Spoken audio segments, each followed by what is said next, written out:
Hola, buenos días. Buenos días, profesor. Espero que se Buenos encuentren días. bien. Buenos Buenos días. días, profe. Buenos días, profe. ¿Cómo han estado esta primera semana de clase? ¿Va todo bien?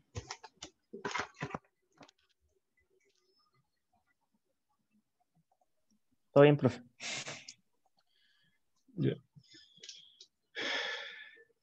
Dado el poco tiempo o la corta clase que es esta, voy a proceder a avanzar con el programa y con la materia para que vayamos entrando en terreno. Ya, vamos a explicar el programa. Voy a hacer algunos pequeños cambios respecto del semestre pasado en el curso. No son cambios significativos, eh, pero se los voy a explicar porque básicamente para que aprovechemos bien esta modalidad virtual que tenemos actualmente. Eh, bueno, hay algunos pequeños cambios en los contenidos del curso. Eh, Estamos viendo que es mejor adelantar algunos aspectos de diseño y planificación, al menos lo que tiene que ver con método, para que lo vean en forma más temprana, una vez que ya conozcan el tema de los circuitos de ventilación. Y al final vemos otros aspectos también importantes, pero que ya requieren de mayor madurez. Esto de cara a que el proyecto se pueda desarrollar de mejor manera. Bueno, las clases ya las conocen, el profe de laboratorio es Guillermo también. Eh, Consulta vamos a hacerla a través de foros y consultas de clase, ya les voy a explicar lo de las consultas de clase también. Las evaluaciones, los laboratorios obviamente, y como siempre, son de asistencia obligatoria. Está reprobado si obviamente no tiene la justificación adecuada, eh, que eso hay que tramitarlo con docencia. El promedio final del curso, en general, es a través de las pruebas, de las PEP. El proyecto final se considera como un 50%, pero una vez que tenga aprobado el promedio de las PEP, antes o después del examen, ¿ya? El proyecto, aunque nota de laboratorio, se añade al final como nota de cátedra para subir el promedio. Es el sentido de esto. ¿Ya? Em, la forma de trabajar que vamos a tener es que en vez de hacer dos informes, o sea, en realidad en vez de hacer un gran informe al final, vamos a hacer informes cortos por unidades. Eso también tiene que ver con el sentido de hacer ciertas modificaciones del curso. Es que vayamos estimando y revisando más tempranamente las etapas del proyecto. Tal como lo hicieron en servicios, vamos a tomar este proyecto que hicieron en servicios, pero ahora lo vamos a ventilar. Ese es el sentido del proyecto. Entonces, el proyecto de servicios ahora va a integrar la parte de ventilación, por lo cual usted va a tener que trabajar diferentes aspectos. El primero, que se refiere a la etapa 1. Fíjense que donde dice la clase de teoría vamos a ir revisando los temas, y estos obedecen a un sentido de, primero, la estimación del caudal que usted tiene que obtener del proyecto. El segundo, que tiene que ver con el diseño preliminar, obviamente, del modelo de ventilación de la mina. El tercero, ya integramos lo que son las curvas, en la etapa 3. Eh, Integramos los ventiladores y el punto de operación necesario para que su mina pueda desenvolverse en forma adecuada. Y la cuarta, ya con un diseño de ventilación auxiliar bien trabajado. ¿Ya? Aunque la parte de la integración auxiliar, la idea es trabajar un poco más temprano, pero está bien si la pueden trabajar también al final, ¿no? En el fondo no pasa nada. Entonces cada uno de estos temas va a requerir de un informe corto que dé cuenta de cómo calcularon este caudal o cómo llegaron a la lógica en segunda parte que obedece al diseño de la ventilación. El tercero que lo mismo con el punto de operación y los ventiladores elegidos. Y el cuarto que ya integra obviamente todo lo anterior, pero además la ventilación auxiliar natural y otros aspectos que puedan considerar.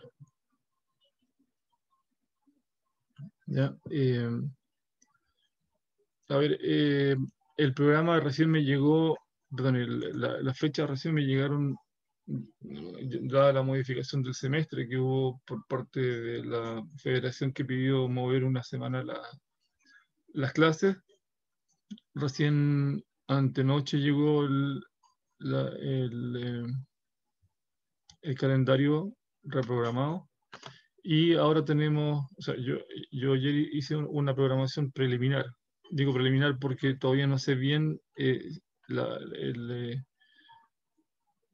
semana exacta de término. Yo sé que el semestre ya se cierra a finales de agosto, pero no sé si hay recortes de clases por algún motivo. Entonces, esto obviamente es preliminar y tengo que hacer consultas para ver si esto lo dejamos como ya definitivo. Más o menos esta es el esquema. ¿Ya? La primera PEP viene en forma tardía, viene mediados de julio. ¿Ya? Idealmente sería bueno tomarla tal vez antes, pero si es que podemos ir más adelantados. Pero eso lo vamos a ir viendo juntos.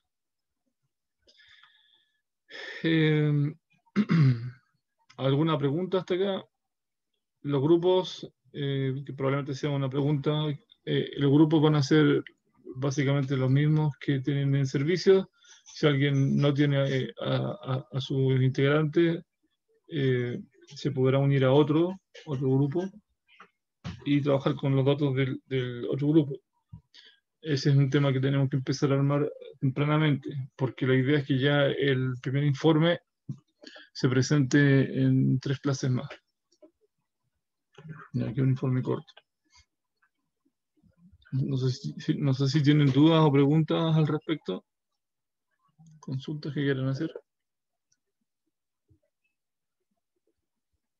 Ya.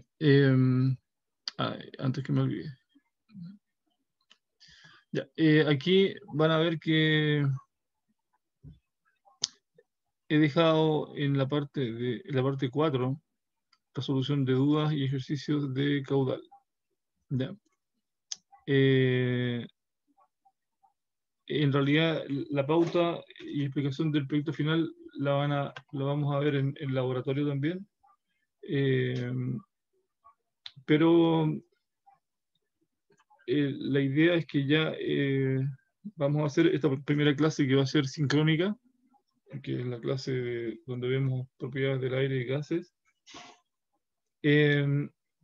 Las siguientes clases, la ventilación 02 y 03, que sería la siguiente clase de polvo y aerosoles, y la 3, que sería los gases y las propiedades del aire. O sea, perdón, no, esto está mal. Entonces me di cuenta que serían los requerimientos de caudal. No sé por qué está así. Ya, eso tengo que corregirlo, pero la clase 03 que dice acá, interés 03 son requerimientos de caudal.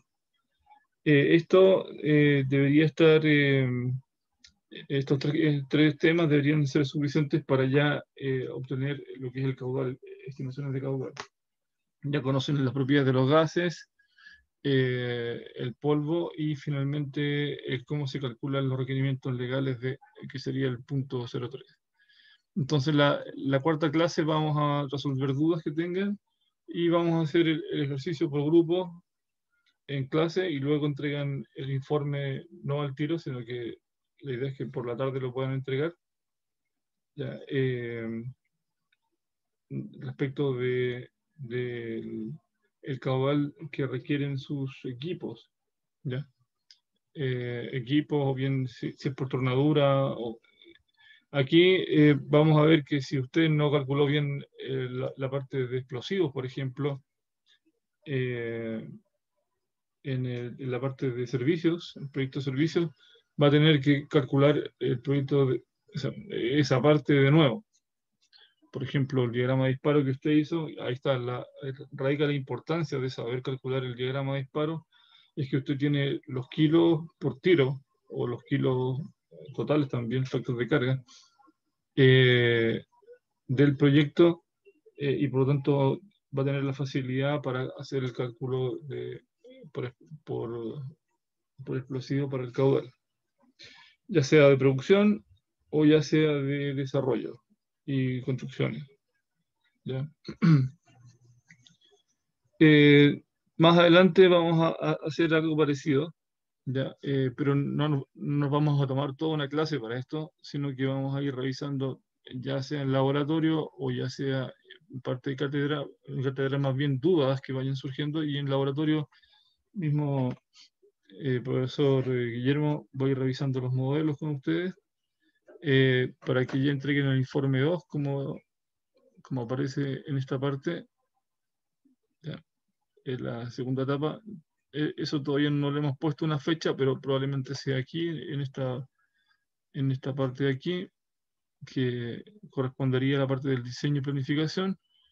Entonces ustedes entregan acá lo que sería la curva. Eso es parte de lo que tengo todavía que revisar junto con Guillermo para coordinar el tema de las fechas de entrega de los informes de avance.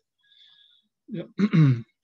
Ya les voy a subir nuevamente el programa corregido con estos patos que trae y con algunas fechas más definitivas de entrega de los informes. Luego lo mismo con el tema de las curvas de los ventiladores, que debería ser después de la semana de receso número 2, en la clase 11, y finalmente el informe final después de las presentaciones que tienen que hacer. Hay dos presentaciones. Una que presentaciones, una va a valer un 10%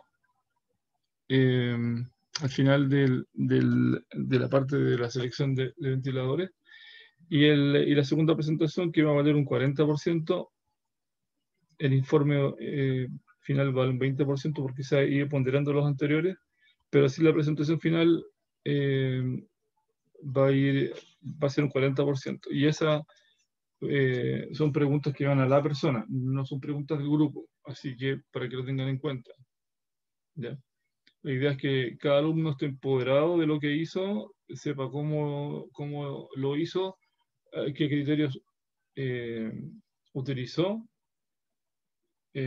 Para eso obviamente tiene que estar empoderado de la materia que ha visto. ¿Ya?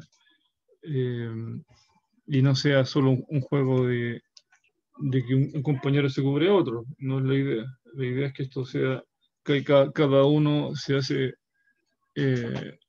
íntegro con lo que ha estudiado, con lo que sabe, con lo que ha podido aprender. ¿Ya? Y obviamente esto ya es al final del curso. ¿Alguna pregunta, duda? Ahora sí. Si no, para empezar en tierra derecha con la materia. Ya las demás clases yo se los voy a subir, que van a ser videos de los semestres anteriores y más algún material de apoyo extra. Así que para que ustedes puedan irlo revisando después. La ventaja de que sea asíncrona es que ustedes, si yo soy muy latero en la forma como hablo, muy lento o me tomo mucho tiempo, basta que cambien la velocidad de reproducción del video y ya lo pueden modificar. Inclusive si lo están viendo directamente en YouTube, ahí ustedes pueden modificar la velocidad de reproducción. Profe, esas clases van a seguir siendo subidas a U virtual, ¿cierto? Sí, Es que obviamente. algunos no tienen todavía cargados los ramos, por eso pregunto. Sí, si siguen los problemas, ya la otra semana con el Universidad Virtual, yo se los subo preliminarmente al LOA, les voy a subir los links. ¿Ya?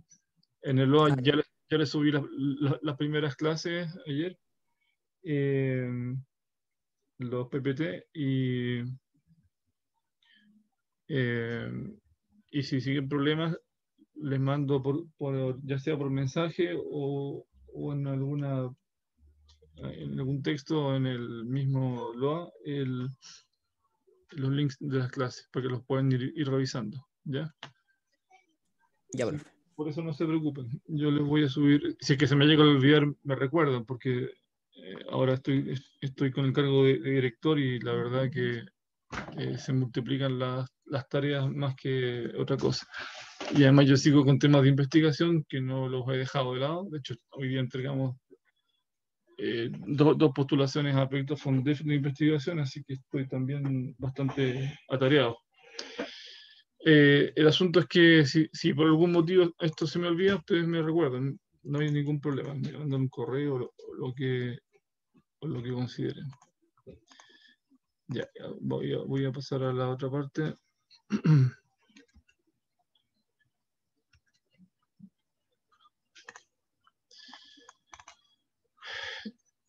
Igualmente, esta clase está siendo grabada y se las voy a subir, no hay problema tampoco. Ya, la ventilación de minas, vamos a ver en esta oportunidad lo que son las propiedades del aire y los gases de mina. Ya. Bueno, antes de empezar, una gran pregunta, el por qué ventilamos. Ya, la ventilación minera es una aplicación de las propiedades fluidodinámicas al flujo de aire que circula en excavaciones mineras para controlar el ambiente interior de trabajo en calidad, cantidad y humedad, temperatura en forma adecuada y direccionada. Esto según Hartman. eh, bueno, hay dos grandes autores dentro de la literatura norteamericana, hablo canadiense y Estados Unidos, que son Howard Hartman y Malcolm McPherson, que son los dos padres de la ventilación moderna occidental. ¿Okay? Y estos caballeros, durante los años 50 o décadas del 50 hasta el 90, que finalmente estos dos caballeros fallecen al final de la década de los 90, fueron los que sentaron las bases de la ventilación moderna de minas. La ventilación ha pasado por muchas variantes, o sea, o una evolución continua para llevar hoy día o sea, llegar a estándares bastante elevados. Y todo esto ha sido una progresión de avances en la ingeniería que parten desde condiciones muy paupérrimas de ventilación en los años 20 o 30 y de ahí para atrás peor aún, pero con el avance tecnológico, ya sea de ventiladores o de otros tipos de equipamiento, sensores, detectores de grisú, por ejemplo, metano y otros, han ido evolucionando. Y además se han ido haciendo estudios que han permitido tener una técnica que es la que expresamos en este curso. ¿Okay? Hay otros autores como Miserra y algunos otros sudafricanos, que no me acuerdo en este momento, pero que han también ido aportando. ¿Ya? Entonces esta definición es súper importante porque en el fondo la misión de la ventilación es mantener las condiciones adecuadas de trabajo en cada uno de las frentes donde haya gente o equipos. Otra definición también es controlar la concentración de gases contaminantes, polvo y exceso de calor o frío. ¿Ya? Para que sepan desde ya, el confort, o sea, para uno sentirse bien en un lugar de trabajo, la temperatura en bulbo seco debería estar siempre bajo los 31 grados Celsius y la humedad bajo el 80%. Valores sobre esto, aunque sean temperaturas más bajas, van a ser desagradables para el trabajo continuo. ¿Ya? Ahora, respecto del aire, esto ya lo deben saber de enseñanza media, pero la composición se puede medir en volumen o en peso. ¿Okay? Lo usual es que lo trabajemos en volumen. Ya, el volumen es como la forma más habitual y generalmente esto hace de que trabajemos con los ppm, partes por millón, que también se puede transformar a porcentaje.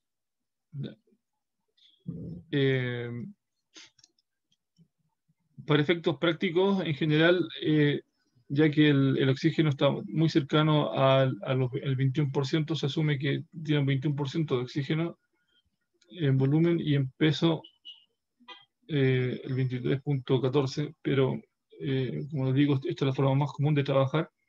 Y el nitrógeno, más otros gases como el CO2, el argón, neón y otros, suma en total un 79% restante. Ya, aquí voy a poner énfasis en que el CO2 está presente naturalmente en el aire.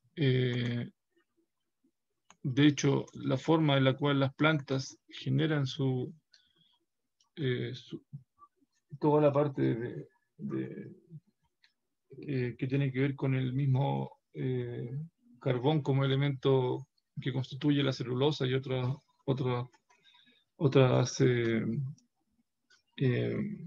tejidos o otros tipos de células, tiene que ver con el aire que ya contiene un porcentaje de CO2. Por eso, en este tema del calentamiento global y del exceso de CO2, el plantar árboles, o sea, combatir la deforestación ayuda porque las plantas absorben ese CO2 que hay naturalmente en el oxígeno en exceso, perdón, en el aire en exceso.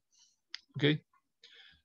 Habitualmente el porcentaje de esto, que lo vamos a revisar después, es de 0.03%. ¿Ya? Y ojo, esto quiere decir que si lo llevamos a tanto por 1, 0.03%. Es bajo, pero si esto lo llevamos a tanto por 1 de porcentaje, esto obviamente es 0.03% dividido en 100, y esto va a ser en tanto por 1.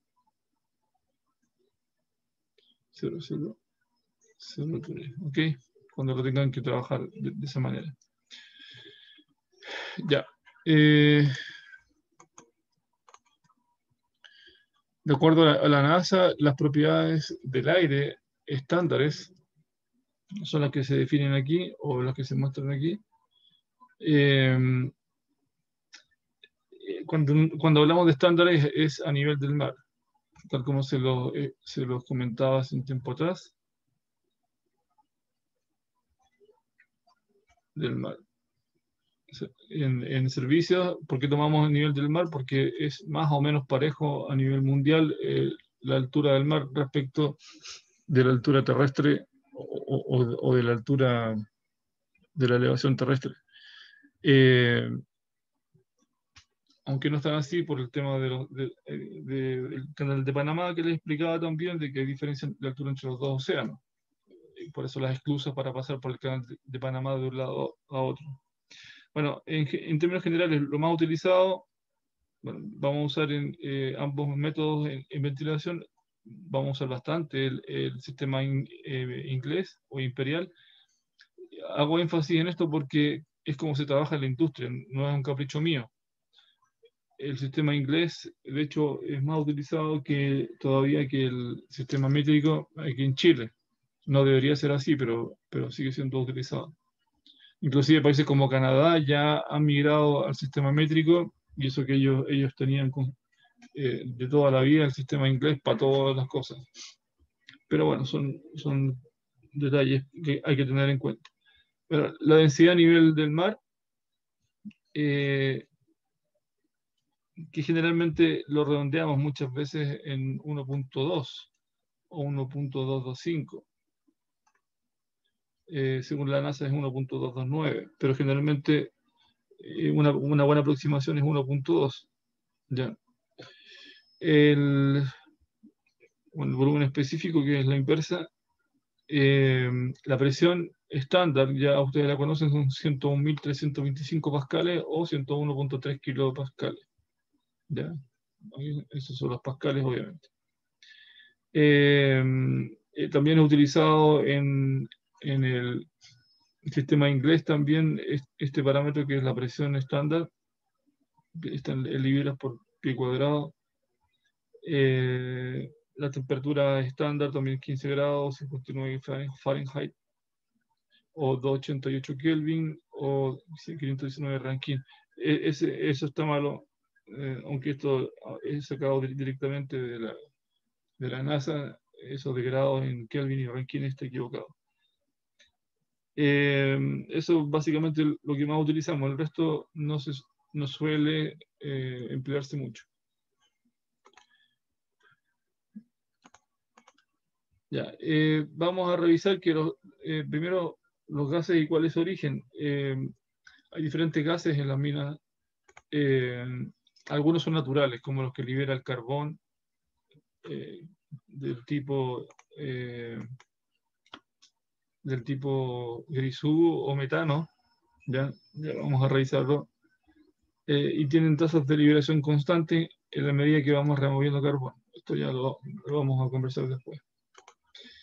Gases de tronadura, las dinamitas, los explosivos tipo ANFO, acuagel, hidrogeles, y bueno, y en general toda la variedad emite una cantidad de gases que son bastante, entre comillas, ponzoñosos, y deben ser considerados a la hora de estimar el caudal de ventilación. De hecho, se clasifican los tipos de gases de tronadura en dinamitas permisibles y las no permisibles. Las permisibles son las que se usan en la minería del carbón y se clasifican como A, B y C. Esto tiene que ver con la potencia, pero también con la llama que genera. Y están las no permisibles, que son las que se usan en el resto de la minería metálica principalmente. ¿Ya?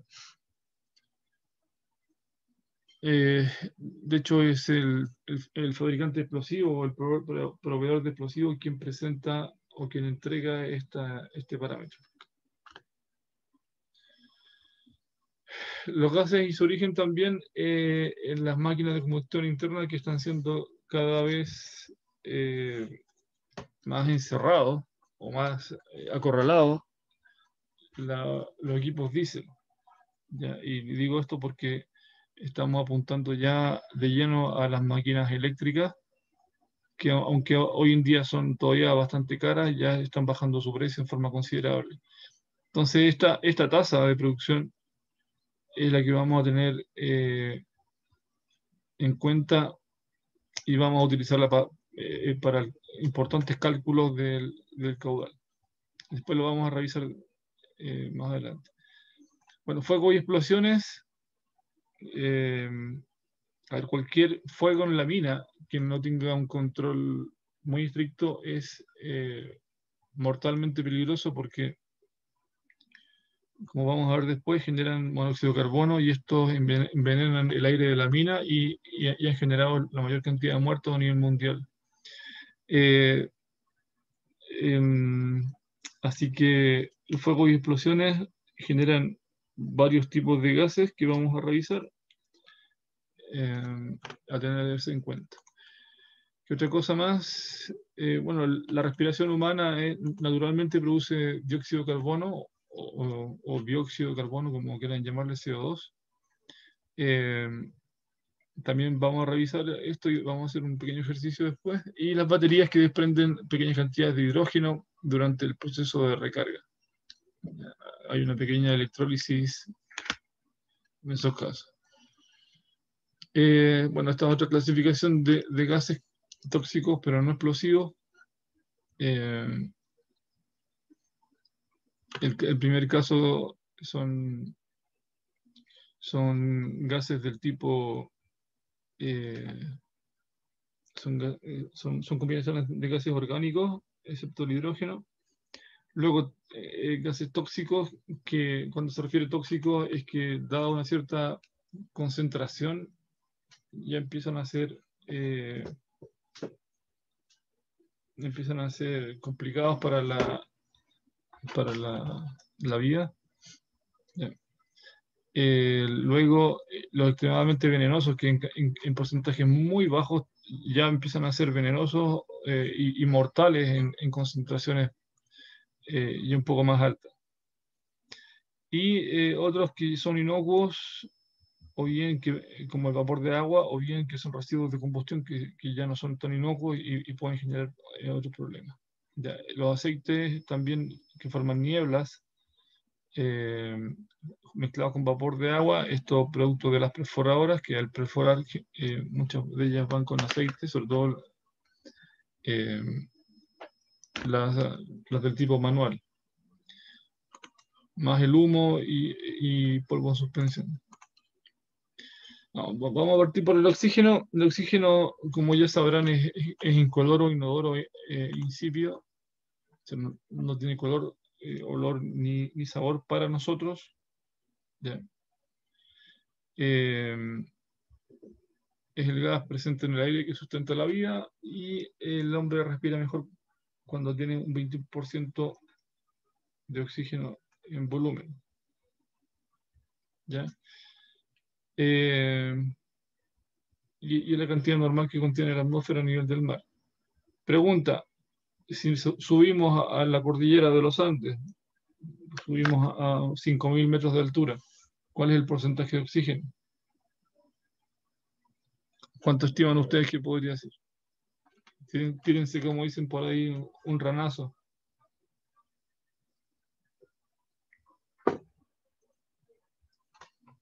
10%, 15%, 20%, aumenta un 30% tal vez. Se supone que disminuye, yo diría un 10% quizás, podría ser. Ya, ok. ¿Alguien tiene otra opinión, otra cifra? Necesito que piensen como ingenieros y además con una lógica científica. ¿Qué? ¿Igual nomás o no? ¿21 o no? ¿Ya? ¿Y por qué quedaría igual? Porque el aire completo se despresuriza, no solo el oxígeno. O sea, la presión de la atmósfera es menor, por lo tanto la presión parcial de todos los gases es menor.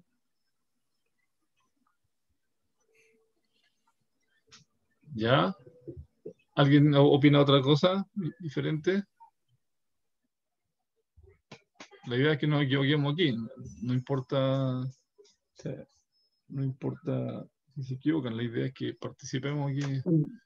Yo opino lo mismo que el Luis, parece que fue el que habló el último.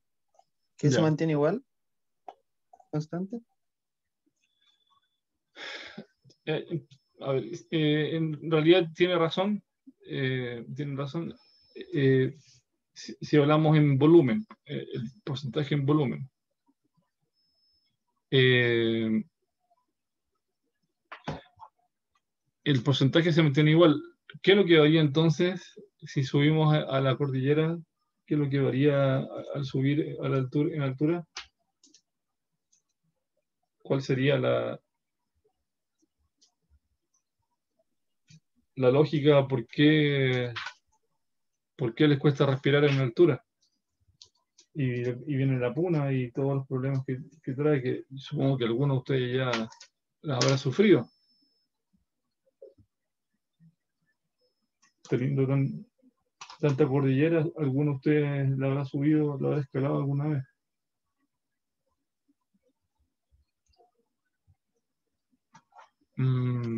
¿Qué es lo que varía? La presión, ya, y por lo tanto, como consecuencia, ¿qué propiedad varía en el aire? Una propiedad intrínseca. La densidad. La densidad, efectivamente. ¿Qué quiere decir densidad? ¿Qué es densidad? Es La cantidad de masa en la unidad de volumen. exactamente, la cantidad de masa es la importante aquí. La masa por metro cúbico que hay presente. Entonces, nos falta el aire no porque el porcentaje de oxígeno sea menor, sino que porque la masa de oxígeno es menor. Hay menos moléculas disponibles para respirar de oxígeno. Ese es el asunto. Entonces, por eso les digo que ojalá siempre usen la lógica sobre la cual nos basamos, que es la ciencia. ¿Ya? Entonces, es la razón por la que va a faltar aire o oxígeno. Bueno, siguiendo un poco con la materia, las causas por las que disminuye el contenido de oxígeno en el ambiente de una mina son varios. Primero son procesos de oxidación lenta y a veces naturales. Por ejemplo, si usted está en una mina en la cual hay presencia de caliza o calcita, naturalmente esta va a consumir oxígeno cuando entre en contacto con el aire y va a producir problemas de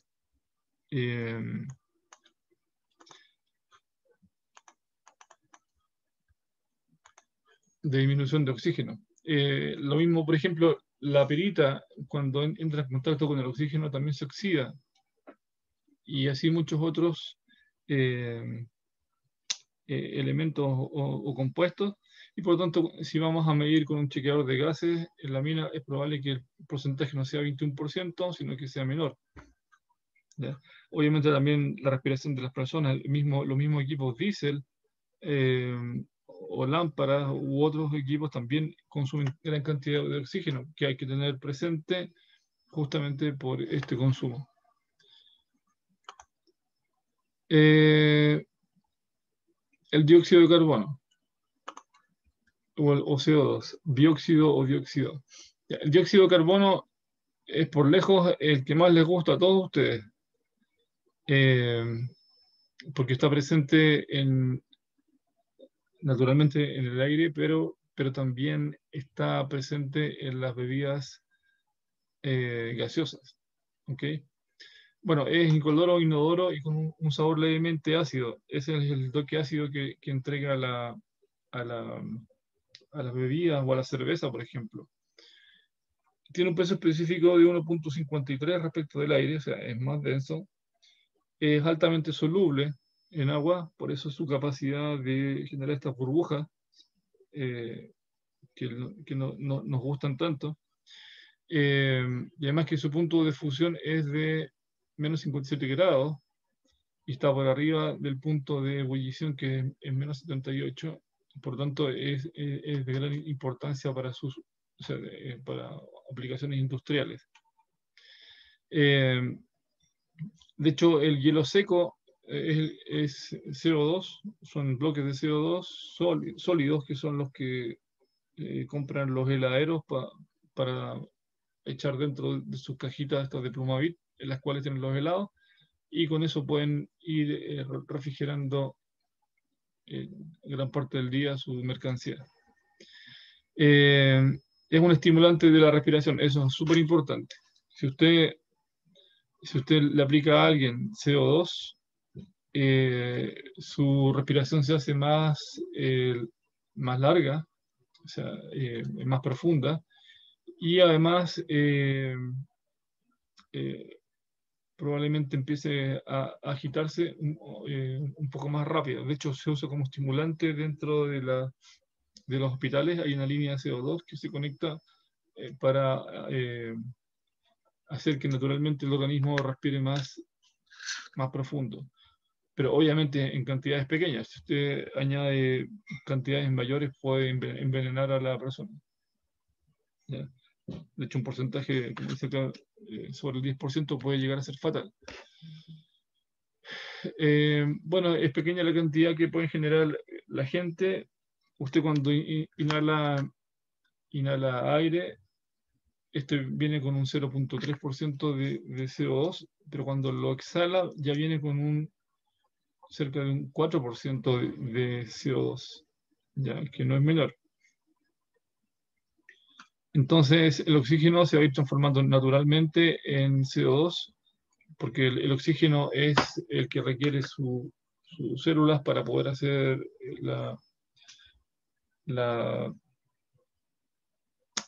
¿cómo se llama? El ciclo de Krebs, parece que se llama, el cual se transporta el oxígeno y la célula absorbe el oxígeno y es como el desecho devuelve dióxido de carbono, que es el que transporta nuevamente los glóbulos rojos hacia los pulmones. Bien. Cosa importante, cuando hay un exceso de dióxido de carbono, se reconoce por varios síntomas. Estos síntomas es importante que los conozcan porque usted como jefe de turno, más adelante, o bien jefe de mina, va a ser el responsable por esto y por la vida de su gente. Entonces, cuando note ciertas características, ya sea este gas o los que vamos a ver después, le puede decir qué es lo que está pasando. Son indicadores de qué es lo que está sucediendo. ¿Ya? Entonces, ¿qué pasa con el CO2? Al empezar a aumentar, hay un calentamiento de las piernas, la piel se enrojece un poco, puede empezar dolor de cabeza y decaimiento general. Luego, ya con concentraciones mayores, provoca tos o aceleración de la respiración y hasta accesos de temblor en casos ya más extremos. Bueno, esto ya lo hemos explicado, que se genera por procesos naturales dentro de la mina. Y cuando se acumula al ser denso es en puntos más bajos de la atmósfera. Se estratifica. Ya, el siguiente, y tal vez el más peligroso de todos, el monóxido de carbono. Aquí hay que tener ojo. Este es un caso extremo. Es el responsable de la mayor parte de los muertos en minas. ¿Ya? Es incoloro, inodoro, insípido, por eso es tan peligroso, porque es un enemigo oculto que cuando está presente no se siente.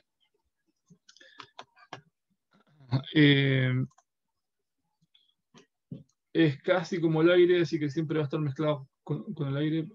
Su densidad es muy parecida a la del aire.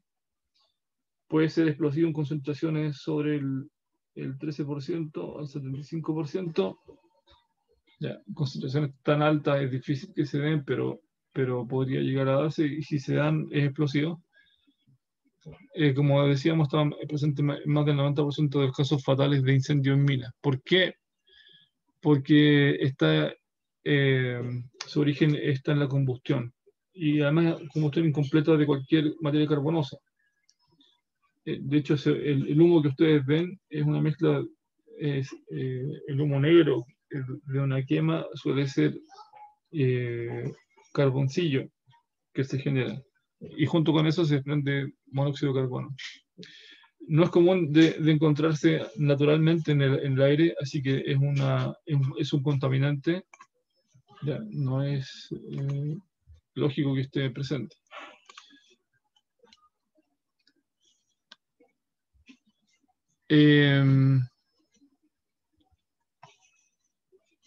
Bueno, la acción tóxica que tiene, ¿por qué es tan peligroso? Es porque cuando está presente se asocia por su afinidad a la hemoglobina, y lo que hace es que captura la hemoglobina y la deja atrapada el monóxido de carbono.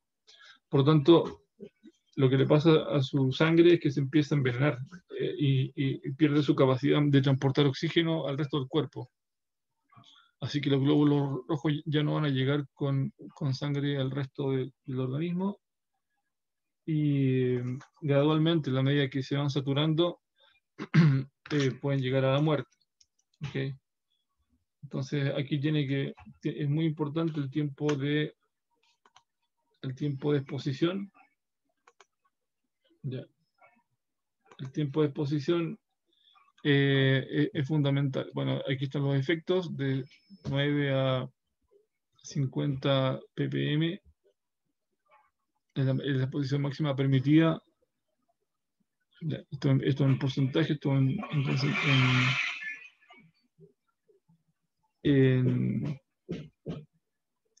partes por millón. Ya, y luego ya empiezan otros efectos, dolores de cabeza, mareos y náuseas. Vamos a revisar que existe el concepto de tiempo de exposición. Los tiempos de exposición es cuánto tiempo yo estoy expuesto a este elemento, por ejemplo, o este compuesto. Por ejemplo, exposición máxima que establece la ley permitida en lugar de trabajo de 15 minutos. Ya, sobre eso ya no puede haber una concentración tan alta. Entonces, esta gráfica refleja bastante bien esto.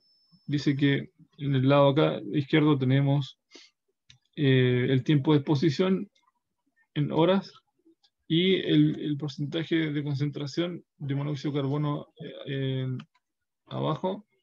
Entonces, obviamente, a concentraciones bajas y tiempos de exposiciones bajas no hay problema.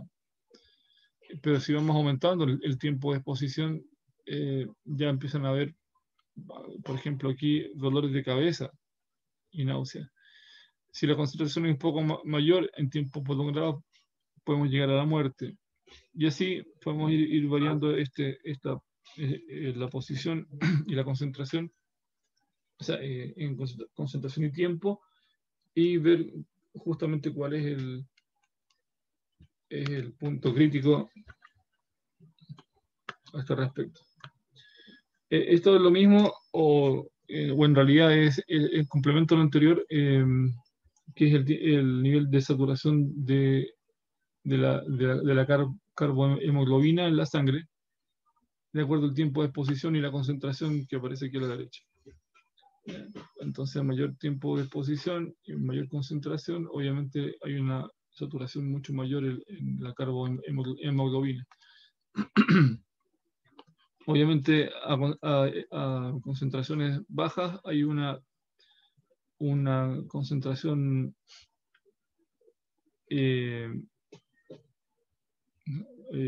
un nivel de saturación que se hace constante. ¿Ya? Como complemento, este agente, el monóxido de carbono, es el responsable de la tragedia del humo del teniente de 1945, que dejó 355 muertos en 1945, ¿sí? Debido a que habían unos viejitos haciendo un fuego en un portal. ¿Ya? A ver si tengo por acá habían unos viejitos haciendo un fuego. Vamos a suponer que esta es una galería del cerro, y este es un adit de inyección de aire fresco. ¿Ya? Y unos viejitos se pusieron a hacer un humo afuera, a calentarse, hicieron una fogata, y todo el humo que entraba a la mina pasaba por acá, y ese humo entró a la mina. La consecuencia de esto es que, como este adit de ventilación, esta galería de ventilación alimentaba toda la mina, envenenó completo todo el turno. Y obviamente con las consecuencias de que la gente ni siquiera sabía de que se estaba muriendo. La poca gente que sobrevivió veía cómo caía la gente muerta sin saber por qué se estaba muriendo. ¿Ya? Por eso es importante que ustedes estén alerta, sean los primeros en estar en conocimiento de los efectos de los gases además como responsables probablemente de la gente que tienen a cargo, usen sus sentidos también si es que no los instrumentos les fallan. Por ejemplo, si perciben olor a quemado en una mina, alerta, eso algo le está diciendo.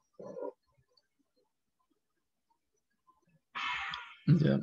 No, el peor evento que puede haber en una mina subterránea es un incendio,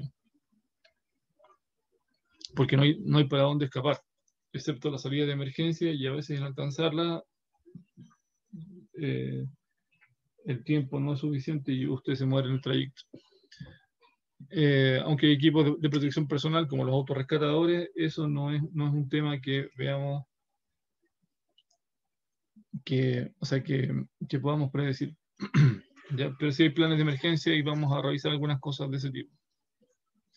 Ya, ácido sulfídrico.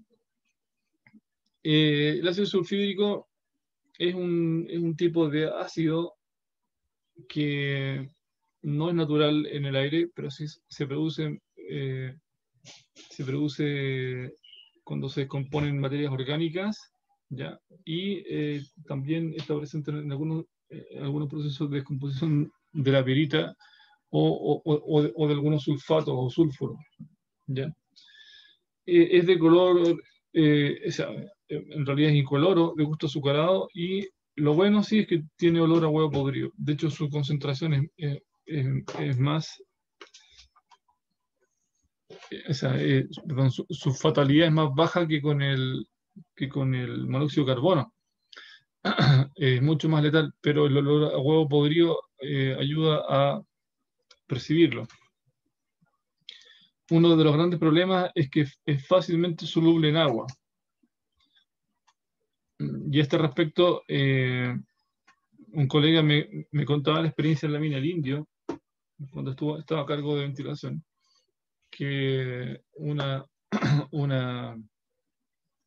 pareja de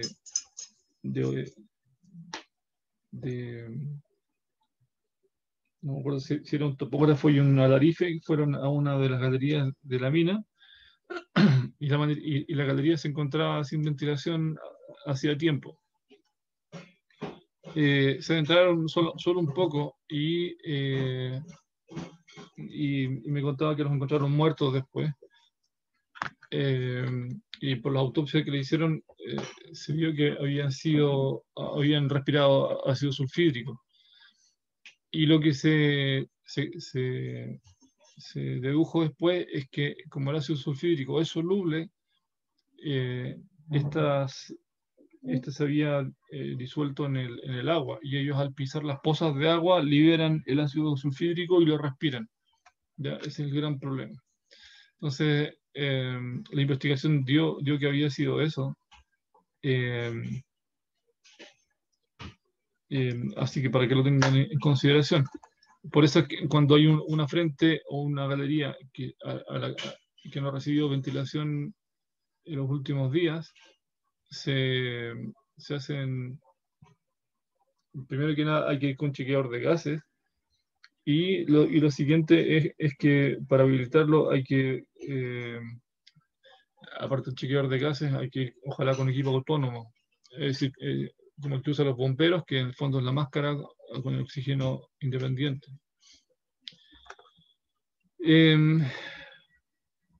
Bueno, aquí hay otras características. Una de ellas es que el envenenamiento por H2S se distingue porque la sangre y la piel se tornan verdosas. Cuando hay envenenamiento, por ejemplo, por monóxido de carbono, la persona se torna de color azul. ¿Okay? En el caso en ambos casos, siempre es bueno para que la gente se pueda reponer, llevarlos a un lugar con aire, ojalá darle oxígeno en forma más concentrada para favorecer la recuperación. En el caso del monóxido de carbono, inclusive en casos muy extremos, hay que llegar a hacer una transfusión de sangre porque la sangre queda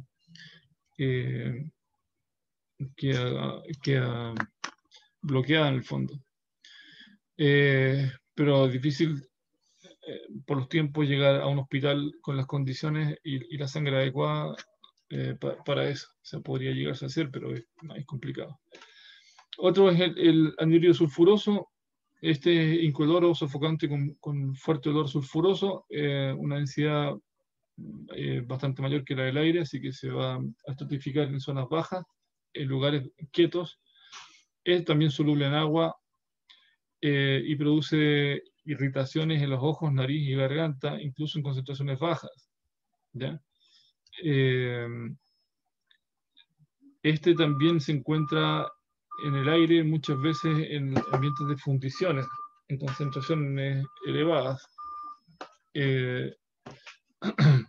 Puede llegar a ser complicado si se respira en forma permanente y concentraciones altas. Se produce generalmente en minas con concentraciones elevadas de pirita. ¿Ya? Bueno, sus efectos es que ataca las mucosas y es altamente irritante. Concentraciones ya un poco elevadas puede ser peligroso para la salud. Y aquí nos vamos a parar un poco en los óxidos nitrosos, que son súper importantes porque son de los más tóxicos y además presentes en la combustión de los explosivos. Son todos los óxidos nitrosos peligrosos, excepto el óxido nitroso, el N2O. Todas las demás expresiones sí son peligrosas. Ya, principalmente porque su efecto está en que producen ácido nítrico al asociarse con el agua en los pulmones, y ustedes ya de química analítica u otros ramos conocen la peligrosidad del ácido nítrico, su alta capacidad de disolución, por lo tanto disuelve tejidos y va produciendo lentamente una pleuresía, es decir, que se llenen los pulmones de agua por una reacción de defensa natural. Entonces, bueno, es de color rojo parduzco, no es visible con baja luz, es sofocante y tiene un fuerte olor sulfuroso cuando lo olemos. Después de una tornadura con anfo, por ejemplo, se siente muchas veces, se huele la cercanía.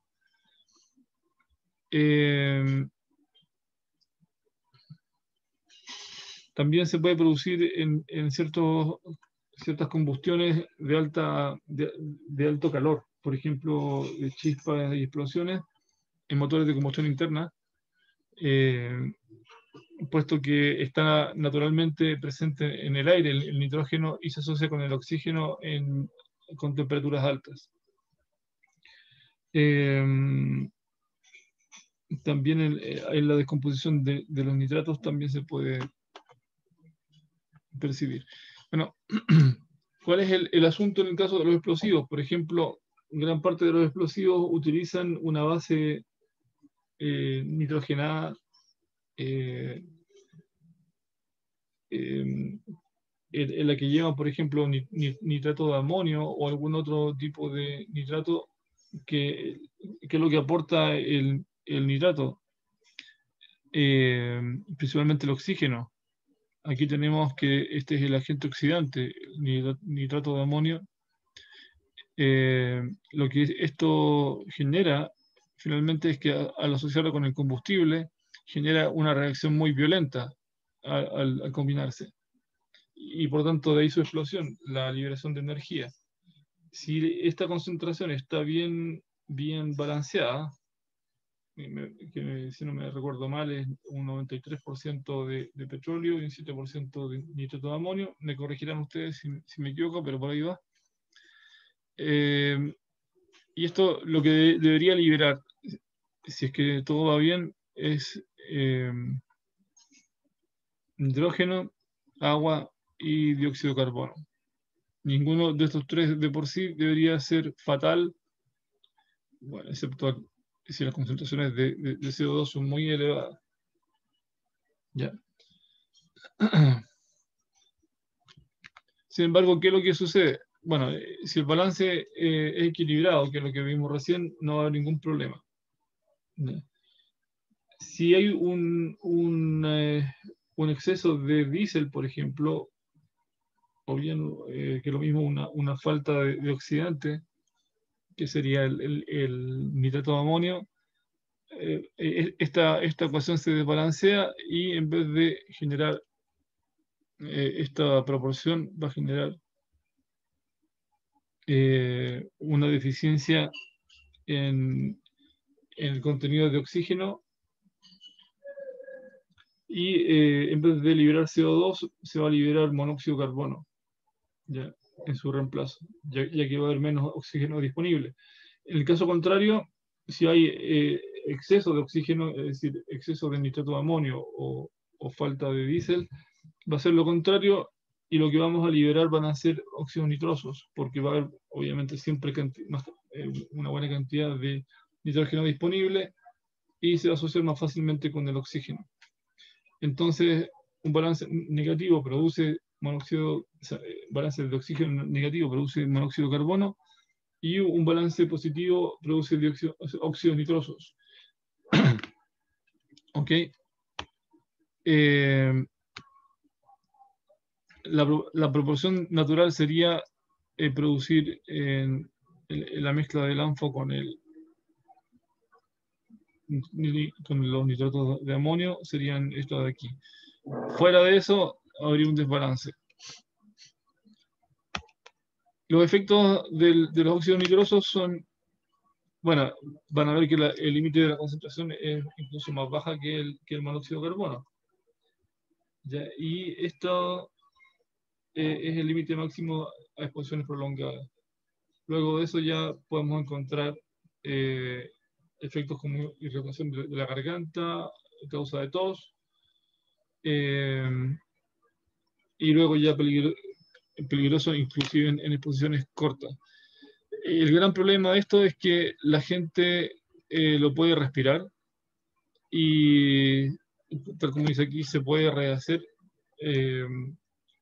y quedar bien, pero después en la casa empiezan los problemas, por ejemplo, una vez que llega a la casa o el lugar de descanso, porque empieza con este efecto que les decía de la pleuresía, los pulmones ya se empezaron a llenar de agua hasta que de repente no puede respirar y viene la muerte por asfixia. Ya.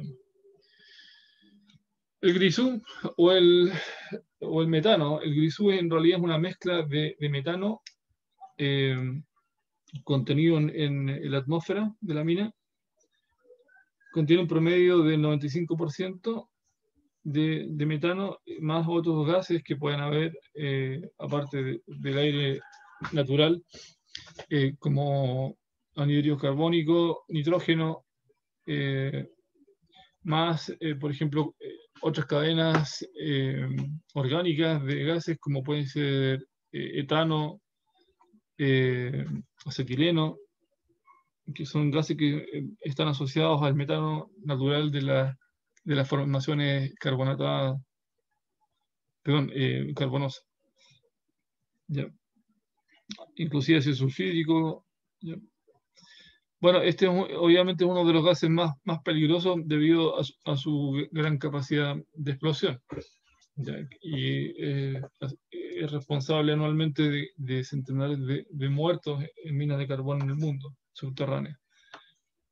En Chile el carbón ya casi no se explota a nivel de pequeña minería en la zona de, al menos subterránea, en la zona de Lebu, de Lota, cercano a Concepción, que ahí hay algunas vetas. Sin embargo, en otros países, por ejemplo en Colombia, hoy en día se sigue explotando mucho, es una de las grandes fuentes de trabajo para una buena cantidad de gente en Colombia, en Venezuela también, ¿ya? Y otros países que tienen grandes reservas de carbón, probablemente el carbón de Venezuela y Colombia sean de las mayores reservas mundiales, junto con Australia, Estados Unidos, Canadá también hay, Brasil también hay. Ya, reservas importantes.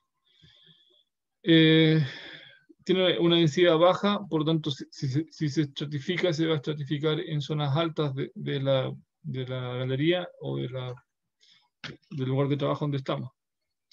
El metano es explosivo en concentraciones de 5 a 16%. ¿Ya? Sobre esto, a ver, esta mezcla es peligrosa, por lo tanto, siempre se trata de mantener a raya la concentración de metano inferior al 5%. De hecho, los límites permitidos son bastante más bajos. Y el aire que pasa por una frente tiene que ser sacado. Ya les voy a explicar esto. Si la concentración es mayor que esto, lo que pasa es que empieza a haber una combustión tranquila que se llama combustión lenta. ¿Qué quiere decir esto? Que se oxida con el aire y empieza a convertirse en dióxido de carbono. Más otros gases también. Pero empieza a haber una reacción que se le llama es combustión, es autocombustión del aire.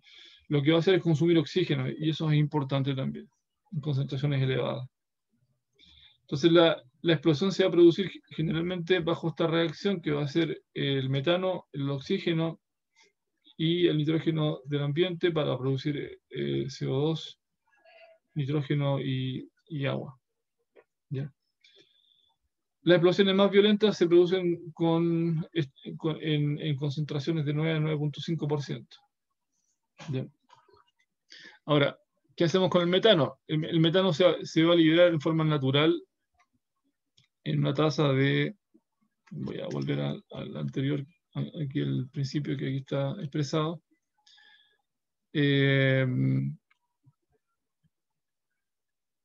Se libera a tasas del orden de 0,6 a 1,2 metros cúbicos por cada metro cuadrado de superficie fresca de carbón expuesta. A ver, esto tal vez sea un poco complicado de descifrar, pero quiere decir que por cada, si yo saco un bloque de carbón, voy a dibujar un bloque de carbón aquí, un cubo, vamos a suponer que es de carbón. Este cubo de carbón tiene una superficie expuesta, ya, que está dado por toda su superficie abierta, es decir, todas las caras expuestas van a formar esta superficie, ¿okay? Todas sus 6 caras del cubo, o bien del bloque como tal. Entonces la cantidad que se libera no es poca, si consideramos que entre más pequeño el fragmento, más superficie hay. O sea, por ejemplo, si yo fragmento este bloque en pedazos más pequeños, empieza a hacerse exponencial la liberación puesto que se multiplica exponencialmente el área abierta.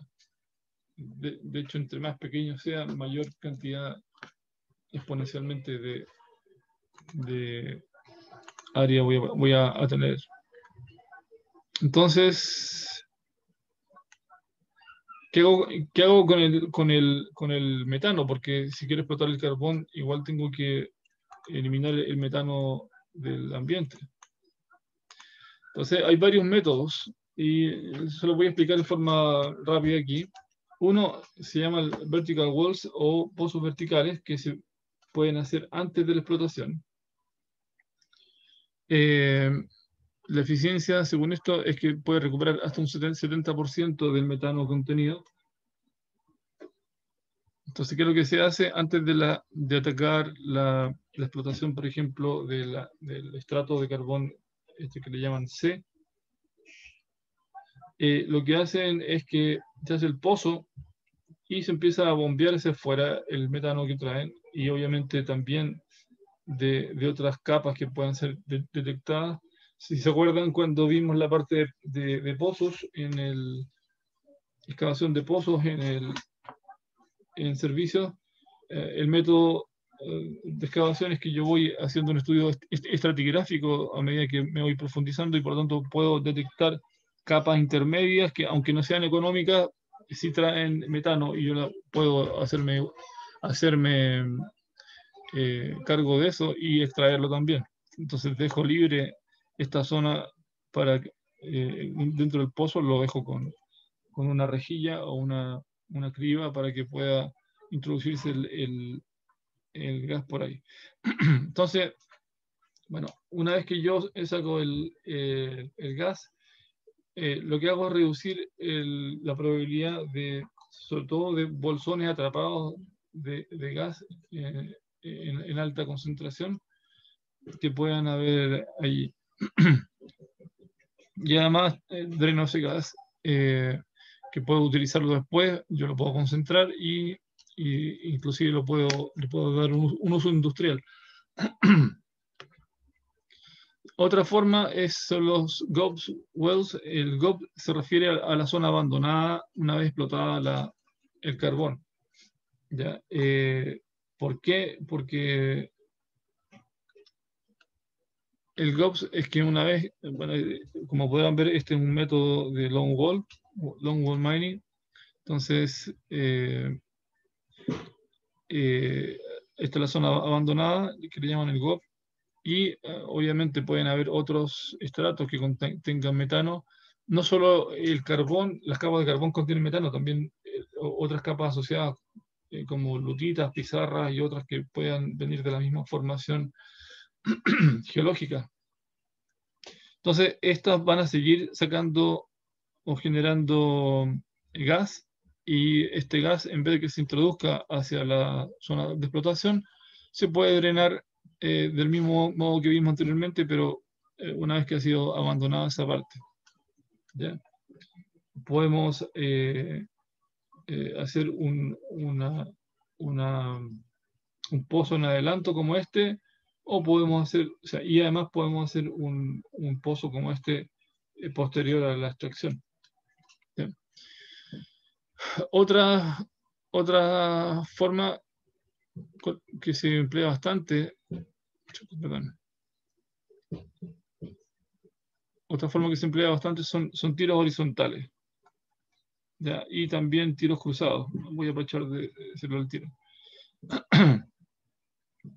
Esto lo que pretende es obtener el gas atrapado en las cercanías de los frentes o de los lugares abiertos.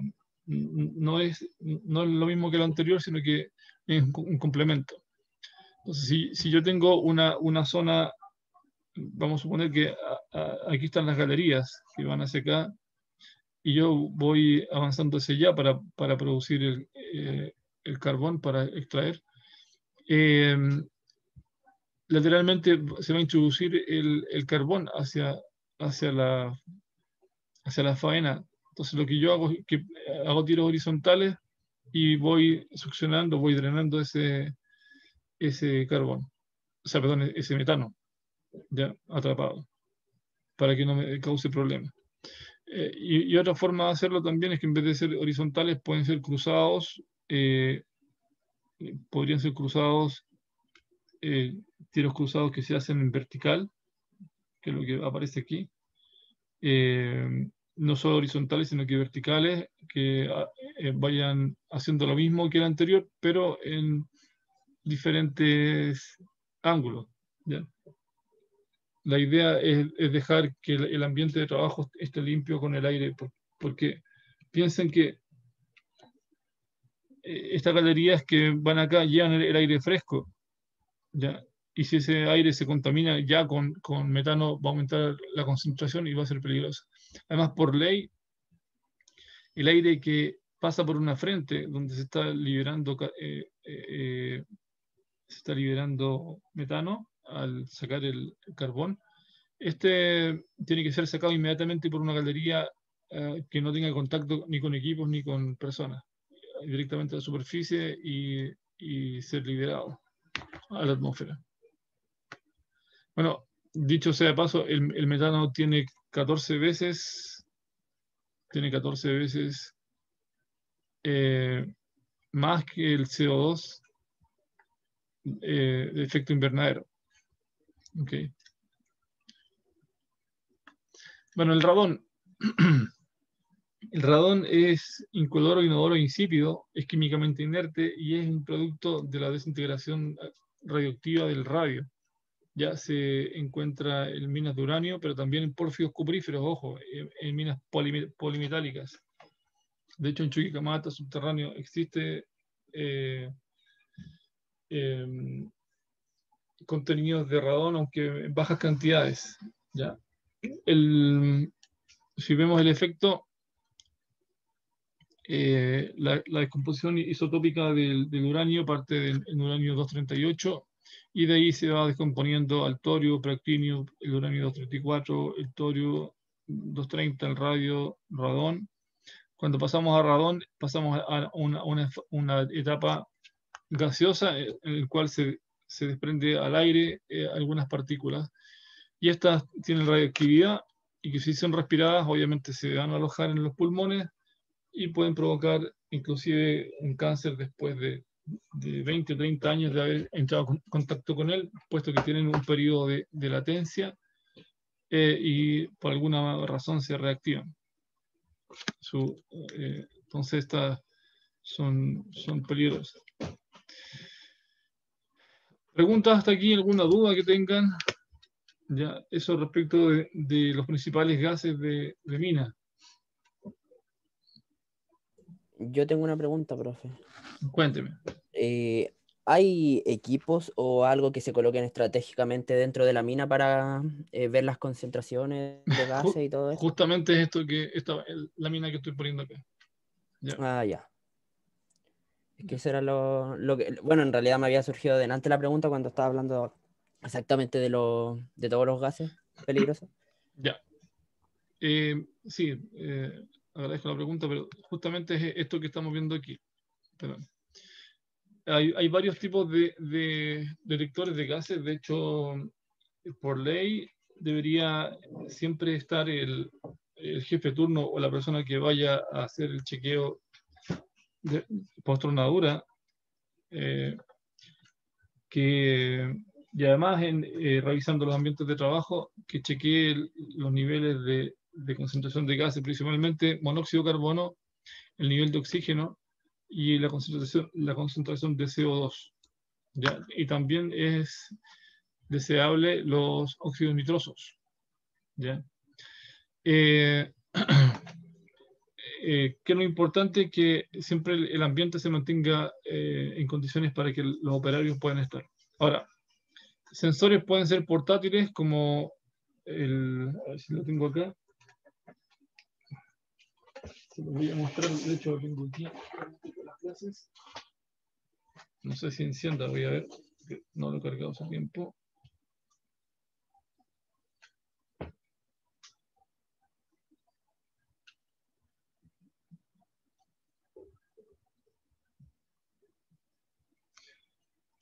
Ya, pero por mientras les voy explicando lo otro.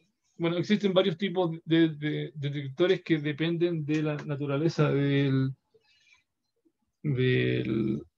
cuál sea el componente activo que van a utilizar para la detección. Está la oxidación catalítica, que se basa en un puente de Winston que se activa en presencia de una resistencia eléctrica sensible al gas que tenemos presente. Hay otros de tipo sensor electroquímico que lo que hacen es que también tienen un electrodo especial que reacciona, en este caso, en presencia de un gas que se hace pasar. Algunos de estos, por ejemplo, tienen un quemador, que lo que hacen es que, por ejemplo, activan una resistencia y se somete a una, en el fondo, al gas que se produce de residuo al pasar por una resistencia. A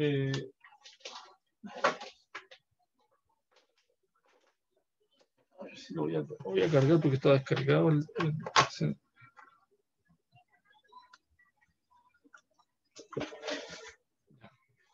a ver si alcanzo a cargar esto en este rato.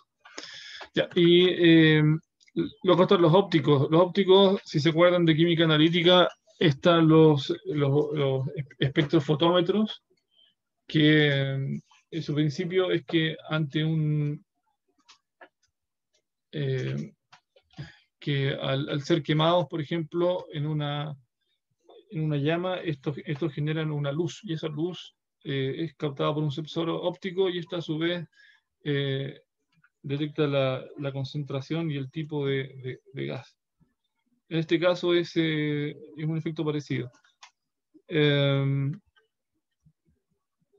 El clásico que se ha usado por muchos años han sido los tubos colorimétricos, que consisten en un tubito que reacciona a un tipo de gas específico. Por ejemplo, cada tubo es para un gas especializado, por ejemplo, óxido nitroso, CO2. Y lo que se hace, como se muestra acá, es que esa es como una especie de jeringa. Se rompe los extremos del tubo de vidrio y se hace pasar esa cantidad de gas o de aire en el fondo. Se hace pasar una cantidad de aire que lo extrae la bomba, y el tubo colorimétrico se tiñe de acuerdo al gas a la concentración que tenga, y se lee cuál es la concentración. Este método es barato porque estos tubitos cuestan entre $1 y $2 cada uno. Un sensor cuesta del orden de podría estar del orden de los $3.000, $2.000, aunque ahora están un poco más económicos algunos chinos.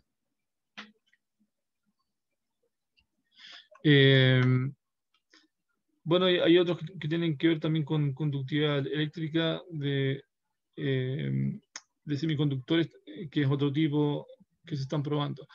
Estos detectores, voy a poner un poco mi cámara para que lo vean. Ya. Bien, este es el detector, un detector de gases. En este caso mide 4 tipos de gases. Y no sé si alcanzan a ver aquí, pero tiene cuatro círculos. Cada uno de esos corresponde a un tipo de gas distinto. Esta es la zona donde están los sensores y se cambian si es que estuvieran malos. Por falta de energía, que parece que la batería no estaba muy buena tampoco. Y este es el que se engancha el cinturón, como pueden ver aquí. Se engancha el cinturón y se ponen en forma correspondiente a la cintura.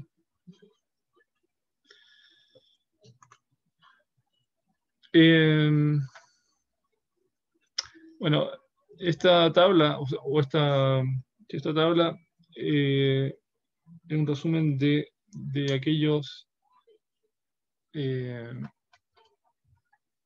tipos de detector sugerido para cada tipo de gas en particular. Estrategias de actuación. Esto es muy importante. Es más barato prevenir. ¿Ya? ¿A qué se refiere esto? Esta lámina también está en la siguiente clase, por ese caso, que se aplica también para lo que es polvo. ¿Ya? Es más fácil prevenir para lo que es gases y polvo. Ambas cosas sirven. La medida que yo voy bajando, las medidas que yo requiero van a hacerse más y más caras. ¿Ok? Aquí requiere mayor inversión, y aquí la inversión que requiere es mínima. O sea, por ejemplo, tener procedimientos apropiados de tronadura, lo que veíamos de los óxidos nitrosos o el monóxido de carbono, si está mal balanceada la mezcla. Obviamente, lo más económico es que esté bien balanceado y chequearlo, que esté bien balanceado y no produzca ningún problema. ¿Ya? Hacer el mantenimiento adecuado de los vehículos de combustión interna para que no generen gases que no deben generar. Evitar llamas abiertas o cualquier otro tipo. Esto a nivel de prevención. Después ya remover. Esto está más bien pensado, gran parte de esto, en la minería del carbón, que tiene que ver con drenar a medida que se hace el avance, o sea, sacar inmediatamente el gas, el metano, sin que se mezcle con lo demás. Aquí usar en el fondo los bleeders se refiere a serían como ventiladores focalizados para esta extracción. tener un sistema local de extracción que en el fondo permita hacerse cargo de extraer estos gases que están, o polvo bien que se está extrayendo. Y esto es amplio, esto no solamente para el carbón, sino que se refiere también para cualquier faena. Por ejemplo, si yo tengo una rozadora, una mineradora continua que genera mucho polvo, si yo tengo algún sistema que, por ejemplo, vaya mojando y vaya sacando el resto de polvo o gases en exceso, va a ser mucho más fácil que contener después aquello que se haya podido dispersar. El tercero, que sería ya un poco más elevado, sería la absorción, que por ejemplo, si tengo vehículos que generan gases tóxicos, yo puedo colocar algún tipo de acondicionador en los gases de escape, que suelen ser bastante caros, que capte esos gases y finalmente como los filtre o sea un tipo de catalizador. También se puede poner spray de agua, cortinas de agua, por ejemplo, en la tronadura, en una zona para que no pase el polvo, o los gases también en su mayor parte. Luego, algo que puede ser más caro es aislar la zona, aunque una práctica que no genera ningún costo es restringir las zonas de acceso durante la tronadura, aprovechando los cambios de turno. Si usted aprovecha el cambio de turno, para eso no tiene que dejar la zona sin producción, sino que sencillamente el tiempo que los operadores tardan en entrar y salir.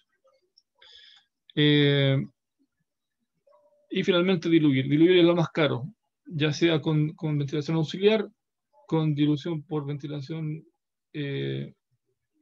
por flujo de aire de la mina y difusores y sprays de agua. ¿Okay?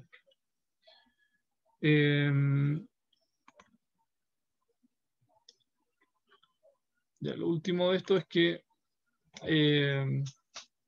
tal vez me pase un minuto y me disculpan, pero el resto ya se los dejo como clase asíncrona. La respiración humana tiene una tasa de respiración, un coeficiente respiratorio que está dado por el porcentaje de oxígeno y de CO2, o sea, cuánto yo de oxígeno consumo y cuánto es lo que genero como producto de esto. Y esto va a variar según estamos en reposo, en actividad moderada o en actividad muy vigorosa. Entonces el ritmo respiratorio puede ir de 1 a 12 veces por minuto en reposo, 30 moderada, 40 vigorosa, y así vamos a ver que el consumo en metros cúbicos por segundo, a la menos 6, va a variar como tal, y el coeficiente respiratorio, que sería esta relación, va a variar también, siendo máximo en actividad vigorosa. ¿Ya?